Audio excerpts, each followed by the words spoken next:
Joining us right now is Mohamed El-Erian, advisor at Allianz, and Gramercy, also president at Queen's College, Cambridge. I don't know, we'll ask Mohamed, how nervous are you? We just had a chyron on the screen saying, you know, is the market stretched? Is the market stretched? So is the market stretched valuation-wise? It is, but it is for good reasons. I want to stress last week, Andrew, was a build of the Goldilocks. And the question is, can it last? You have strong fundamental news. The economy is picking up significantly. That's great news. You had continued inflows. And while you had a bad PPI number, a bad inflation number, the market treated it as transitory. So when you have good fundamentals, very loose financial conditions, and the market is willing to look through the inflation numbers, you get the record levels. The big question for me is not the first two. It's the third one. Will inflation be truly transitory, and will interest rates remain well behaved? I think that's the major question facing this market. Mohamed, can I flip this around? You know, I'm sure you watched 60 Minutes last night and you saw what Jay Powell had to say. And everybody keeps talking about inflation, inflation, inflation, inflation. But what I'm questioning actually is if you think that he considers his mandate in this regard to be about jobs, how quickly do you think we actually hit that jobs number? And then does he put the brakes on? So I don't think we're going to hit that jobs number quickly, because he's talking about the 8 to 9 million. And he even said even more, the 8 to 9 million people who haven't regained their jobs yet. And there's a real question mark as to how they're going to re-enter the labor force and how they're going to be absorbed.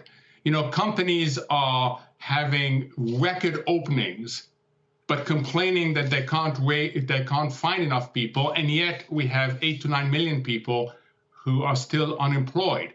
So there is a fundamental question as to how quickly we're going to be able to achieve his target of employment, and whether that happens before inflation gets too hot for him. Well, so that was going to be my next question, which is how hot does the economy effectively have to run, and potentially inflation, I don't want to say run away, but run on us, to get at the same time that he's trying to get the jobs numbers to his targets?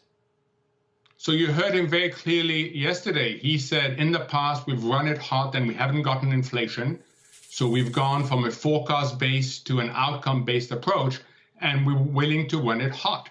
So this Fed is willing to run the economy hot. It's willing to take that risk because it looks at history and says, we haven't had inflation, so we're not going to have inflation. That's the big bet, the transitory bet that it's making. Rich Clarida, the vice chair, had an even better explanation, basically saying the models that we were based our forecasts on aren't as reliable, so it makes sense to go to an outcome-based. And do you think that is a fair way to think about it? I'm now thinking back to the letter that Jamie Dimon put out last week, his annual letter, where he talked about this Goldilocks scenario, but also said, I mean, if Joe is nervous, it sounded like Jamie was also nervous about the prospect of inflation, and even talked about the possibility of a Paul Volcker moment. I don't think he was putting it necessarily at a high probability, but the idea that he was even talking about it. So I do not believe that the Fed would have changed its monetary framework and ended up where it is now had it known back then what we know today. Of course, it couldn't. No one knew we would have a complete change in demand management with trillions coming out of the fiscal and monetary at the same time. No one knew that. So I don't think they would have changed a monetary framework had they known, but they're stuck in this new monetary framework. Now, am I anxious about the way the Fed is run? Yes. I would much rather see them do two things. One is press harder on precautionary policies, on macroprudential.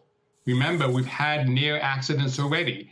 So keep a much closer eye on what's happening in both the banks and non-banks. And secondly, start very slowly moderating these incredibly loose financial conditions. Start signaling that the economy is really picking up, fiscal policy has kicked in, and it's time for monetary policy to somewhat moderate. That's what I would do, but I don't think that's what they're going to do. They're going to stay loose as long as they can.